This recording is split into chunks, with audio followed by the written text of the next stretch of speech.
咁我哋咧想探討一個題目，就係關於耶穌親口講父親是比我大的。咁耶和華見證人咧反對三位一體嘅時候咧，就常常去引用一節經文。我哋睇下咧喺佢哋嘅官網上面有以下嘅一篇文章，叫應該相信三位一體嘛。咁喺當中咧都提到耶穌是上帝嘛，之下咧第一個引述嘅經文咧就係約翰福音14章28節，因為父是比我即係耶穌大的。呢個問題咪講緊天父嘅位置係大過耶穌，高過耶穌，咁又點會係三位一體嘅上帝大家彼此同等嘅咧？係耶和華見證人嘅問題喎。喺解答呢一樣嘢嘅時候咧，通常咧我喺未作出回應之前咧，就會先同佢哋講一句說話，再加一個嘅問題嘅。咁嗰句說話係乜嘢咧？我會先咁樣同耶和華見證人講，係啊，當你引用約翰福音14章28節嘅時候咧，呢一節嘅經文父親是比我大的，正正反映緊三位一體嘅教導喎。第二句咧就係咧，耶和華見證人嘅朋友，我好高興咧，你一開始咧就攞呢一節嘅經文約翰福音14章28節去同我講啊。你自己有冇成個14章睇過一次啊？你知唔知上下文講緊乜嘢啊？呢一度咧原文出現一個比我大呢一個比較淺嘅字咧，係希臘文呢個字咧，其實喺約翰福音14章嘅內文入邊出現過另一次嘅喎。如果你本身唔係斷章取義嘅話，唔係淨係攞住一節經文嘅話咧，你應該知道我講緊另一次出現嘅地方喺邊度。你而家話我聽啊！喺約翰福音14章邊一度係耶穌講緊嘅說話時候，都提過更大呢個字啊！就靜一靜，等佢睇下佢點樣答。因為耶和華見證人咧，成日覺得佢自己嘅內容，譬如睇根據聖經而推理呢啲咧，只要咧去照讀嘅時候咧，基督徒就唔識答噶啦。咁所以咧，我哋喺去準備自己去點樣去作出一啲護教嘅回應或者解釋自己嘅信仰嘅時候咧，都應該由佢嘅角度去問佢。好啦，我哋翻嚟嗰個問題啦。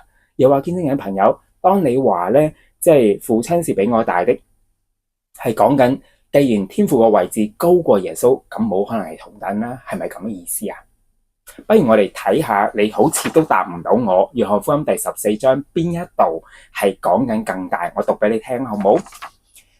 咁喺新世界譯本嘅約翰福音嘅第14章12節係咁講噶：我實實在在告訴你們，我做的工作，信從我的人將來也會做，而且做的比這些更大，因為現在我要到父親那裡去了。咁留意咯，耶穌講緊嘅上下文咧，係講緊佢即將要離開門徒，翻去天父嗰度。咁有咩事會發生啊？原來門徒所做嘅工作會比耶穌所做嘅工作更大。用緊同一個希臘文嘅字，個拼寫完全係一樣嘅，係 meson， 或者用神學院嘅讀法係讀 meson。睇翻耶穌嘅說話本身咧，佢先講佢做嘅工作，跟住講門徒將要做嘅工作。咁請問耶和華見證人朋友，呢啲工作係咪都係屬上帝嘅工作啊？咁個屬性上面咧，其實都係嚟自上帝嗰個神蹟奇事嗰份嘅工作，或者一啲嘅善功。咁呢一啲嘅本質上面有冇高低之分啊？但係耶穌基督話真係門徒所做嘅嗰個量數或者嗰個嘅重要程度係會高過耶穌。咁係咪即係話耶穌嗰啲嘅工作低一層次嘅？係咪咁嘅意思？所以咧，我哋要探討嘅咧，唔係講緊單單由字面嗰度去理解父親比我大的，即係父親大過耶穌，咁兩個唔係平等，似乎唔係咁嘅意思。耶穌佢喺約翰福音14章28節同埋14章嘅12節都講咗同一個嘅語句啊，就係話咧佢將要翻去父嗰度。希臘文呢個比較似 meson 嘅時候咧，其實佢係講緊，可以係講緊個重要性，可以講緊個更大嗰嘅幅度，但係唔代表嗰件比較嘅事情本身個本質係有個高低差劣嘅。我哋睇約翰福音嘅第13章16節，話我實實在在告訴你們，沒有奴僕大過他的主人，也沒有奉差的大過差他的人。咁呢一度咧個上下文，約翰福音13章14節話，我是主，是老師，尚且洗你們的腳，你們也應當彼此洗腳。耶穌嘅地位係主，係老師，係高過學生，但係耶穌都話洗你哋腳同埋你哋彼此洗腳係想門徒之間係一個平等嘅相處啊。咁呢一度咧，新世譯本喺約翰福音13章14節咧，好得意喎，佢引用咗馬太福音嘅第20章26至27節，咁我讀俾大家聽。你們中間可不要這樣，誰想在你們中間為大？咁呢度嘅希臘文用 megas， 即係 meson 同一個字嘅另一個嘅形式，就要做你們的僕人。誰想在你們中間為首，就要做你們的奴隸。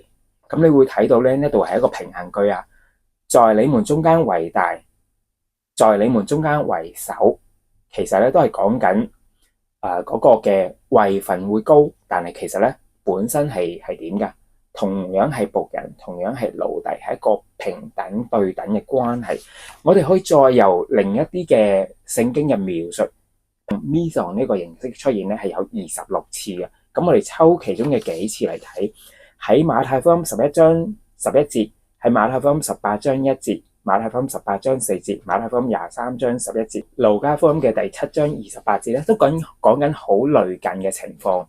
馬太福音11章11節話：我實在告訴你們，女人所生的沒有出現過比施洗者約翰更大的，然而天國裏最小的比他還大。馬太福音18章1節4節。變成像這小孩子一樣，這人在天國裏就是最大的。路加福音第7章28節，我告訴你們，女人所生的沒有一個比約翰更大，然而在神的王國裏最小的比他還大。其實女人所生嘅，咁約翰本身係咪都係女人所生噶？咁佢話咧，沒有一個比約翰更大。咁究竟呢個大係咩意思咧？呢個大會係個角色上面、位置上面嚟得高、嚟得重要，定係講緊約翰同其他人嚟講喺嗰個嘅人嘅本質上面有高低之分？咁好明顯，經文嘅上下文佢對比嘅兩個嘅群體或者兩個嘅人物咧，其實喺人嘅本質上面係完全對等嘅，無論係老師、學生，無論係僕人或者為首嘅，其實大家都係人嘅本質係一樣，但係喺個角色、喺個功能上面係有個高低之分。喺靈入邊，耶穌基督或者天父上帝本身都係嗰位嘅永在者，係同等嘅。但係佢降卑為人嘅時候咧，佢取咗奴僕嘅樣式，佢就至今卑微、順服至死，且死在十字架上面。耶穌嘅一生係用緊一個被差者、一個奴僕嘅身份去遵行天父所差嘅心意，所以在地上嘅日子係天父係比佢為大。個意義咧係講緊佢嗰個角色上面係卑微，係服從者、受差遣嗰一位。但喺本質喺靈入邊咧，耶穌基督同佢嘅天父上帝同樣都係嗰位永在者。希望以上嘅解答都幫到大家，下次見。